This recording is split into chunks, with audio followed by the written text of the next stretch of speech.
What's going on, everybody? Mooney, say hi. This is my cat, and this is also a webinar that we're going to be doing today. Had to hook you in somehow. We're going to be talking about why you are busting your ass in the gym, why you're restricting calories. It feels like you're doing everything right, but you still can't lose weight. So do me a favor, if you were hopping in on the replay, drop me down a comment below. I always keep messing that up. Drop me a comment down below. Tell me if you're a cat person or a dog person. That's what I want to know today. But anyway, so everything that we're going to be talking about today can be represented by this picture right here, right? We're going to be talking about a concept called allostasis, what it has to do with your weight loss struggles, with your weight loss attempts, and how you can use it to lose weight whenever you'd like, right? How you can use it to unlock your body's natural ability to lose weight. So I see a couple guys hopping on right now. Hey, Jeff. Hey, Adam. Do me a favor and just comment #live or something if you're here. I see a few eyes, but this picture right here will describe every attempt in the past for you to lose weight and why it hasn't worked, right? Because there's some people out there who, they yo-yo. They do the classic yo-yo. If they lose weight, they're doing great, and then life happens, and they end up back somewhere at the beginning. And then there's the people who just plateau, right? And they feel like they're doing everything right, and they can't lose any more weight, and this explains why. So do me a favor, if that rings true to you, let me know in the comments.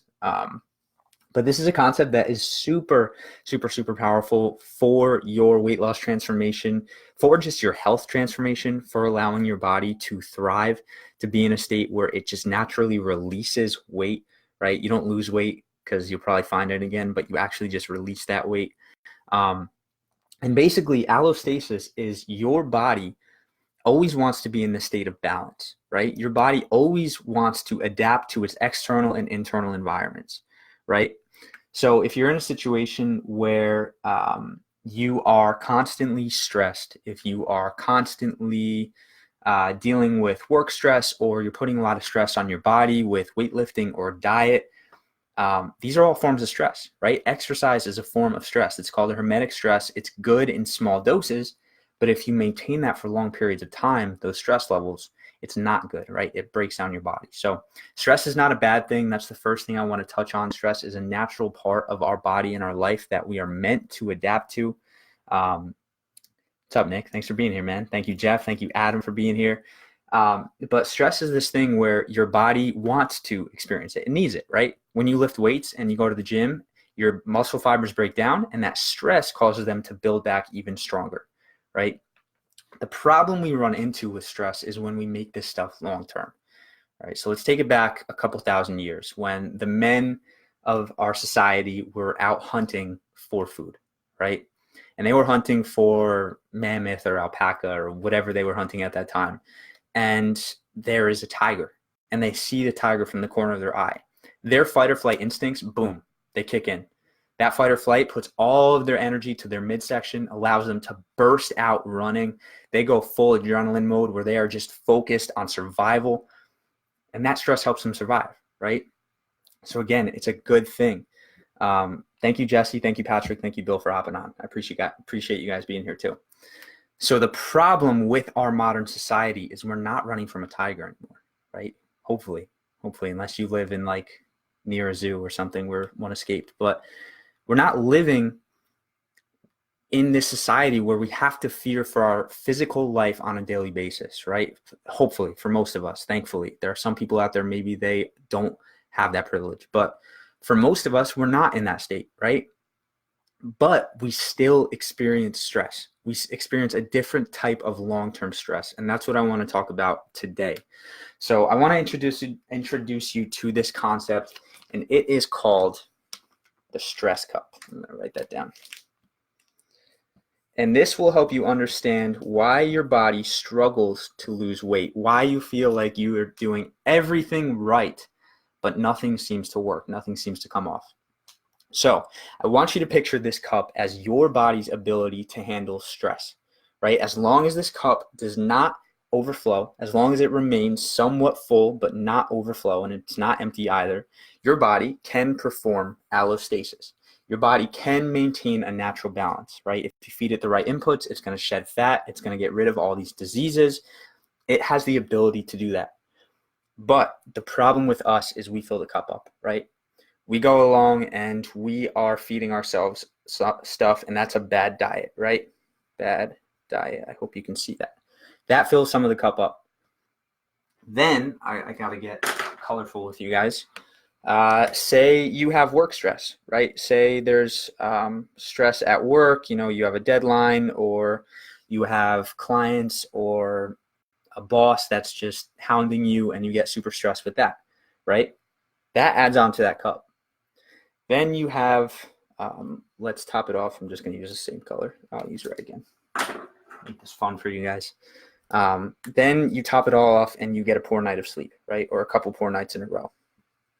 Now your cup is near the top, okay?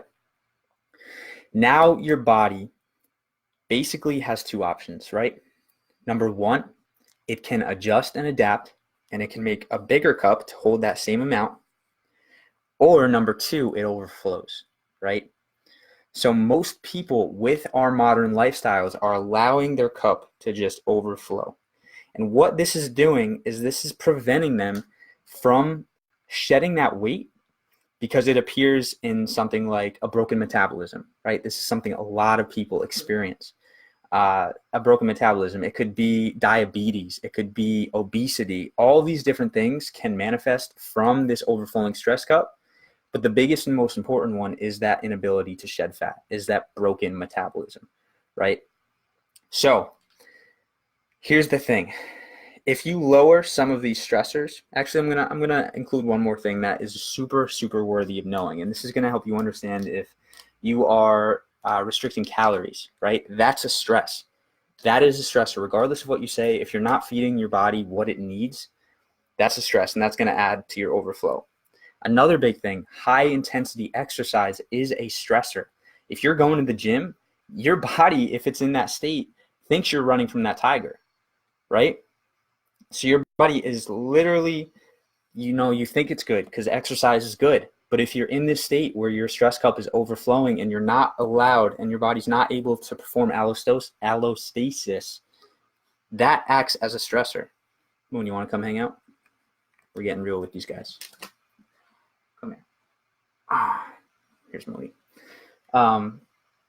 So here's the thing. You may look at that and you say, okay, well, maybe my stress cup is kind of full. Maybe it is from work stress. Maybe it's from poor sleep, whatever the case may be. So I'm just not going to exercise, right? Or I'm going to eat whatever I want. But the fact is that some of these health habits that we have can actually shrink our cup, right? And then we have that bad diet, and that bad diet itself fills up the cup. And then on top of that, the work stress, we're still overflowing. So in order to reset the metabolism, you have two choices, right? In order to make sure that when you're working out, you're actually making progress, your body's actually able to adapt to that stress. Or when you are restricting calories, or however you look at these things, that your body's actually able to adapt, right? This is going to the bigger cup. That's option one. So you can grow your stress cup. And this is with healthy habits. This is with healthy habits that allow you to reduce your stress. This is with eating cleaner foods. This is with getting better sleep. This is with meditation. This is with all these other habits that are really the health success habits that I love to help people with.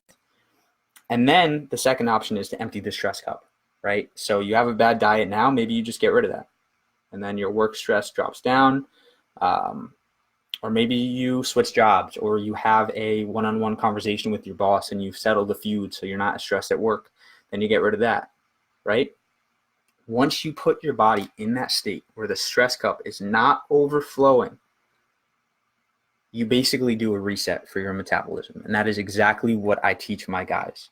Is number one, of course, integrating this stuff so it's a lifestyle. Because, yeah, you could do the reset and then, once that's done, you go back to that old lifestyle of living and it doesn't last. Or number two, I lost track of what I was saying.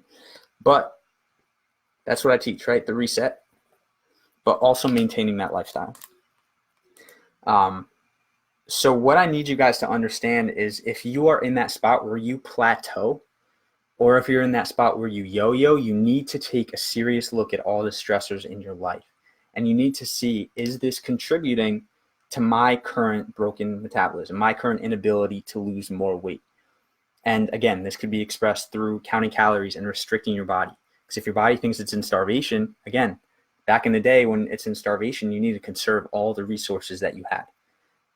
If you are running from the tiger, right, you're in the gym doing HIIT training or intense weightlifting or something, and you're still in that state of a broken metabolism, you're going to be stuck at that plateau. So what I teach my guys is doing that metabolic reset. I don't even implement exercise for the first 2 months of my program because it's so important to empty this stress cup, right, before we can talk about, okay, how can we grow the stress cup and how can we allow our body to maintain and be in the state of allostasis. And yeah, so look, guys, if you currently are in this state, if you feel like you are busting your ass in the gym, if you feel like you are doing everything right with your health and you can't break past that plateau, you need to take a look at this. Hop on the phone with me. There should be a link in the description of this video to schedule a 30-minute call. I think it's 30. Yeah, I just changed it from 15 to 30 to allow more time. We can talk about where you are, where you want to go. I'm doing a case study right now, so if you're ready to hop in, now is the time. It's not a free case study, but it is drastically lower than my one-on-one coaching, so it's something to definitely take advantage of if you are in that spot. So yeah, guys, if you have any questions at all throughout this process, if you need any advice, if you want to just chat on the phone, hit me up, schedule a call, do what you got to do. And of course, realize that health, this is ugly, look at that. I tried hanging it up so many times and it kept falling. Realize that health is holistic. Health is not do this, and succeed. Health is not count calories and do a diet and then exercise, right? Because if you're just dieting and you're exercising, but you are constantly high stress mentally, and you are always talking down on yourself, right? You're ruining your self-esteem. That's not health. So we look at this from a very holistic point of view. So I appreciate you guys for being here. I see a couple eyes still. I see a couple comments that I missed, of course. Jeff, being fat on my couch is my tiger. That, I mean, that could be a stressor in itself, but you need to take a look at the big picture. Pain can also affect your ability to lose weight. Absolutely. Right. And again, if you are in pain and you can't move your body a certain way, there are ways to work around this stuff. I had a shoulder injury about 1.5 years ago. I had surgery. It was a really, really long recovery. It took like 1.5 years. I had surgery 2 years ago and it took about 1 year to recover. I'm still getting over it, but I'm working around it, right? And if you can figure out how to work around the pain to still make this a part of your lifestyle, you can still maintain health, right? Your health doesn't have to decline if you are in a poor state of health. So I appreciate you guys immensely for being here. Again, reach out if you want to chat on the phone and reach out if you have any other questions. But of course, health is holistic. Let's keep it that way. Step into a better version of yourself mentally and physically every day. And eventually you are going to be a completely different person that you can absolutely look back and just be proud of how far you've come. So I appreciate you all for being here. Hit me up if you need anything and we will talk soon. Peace.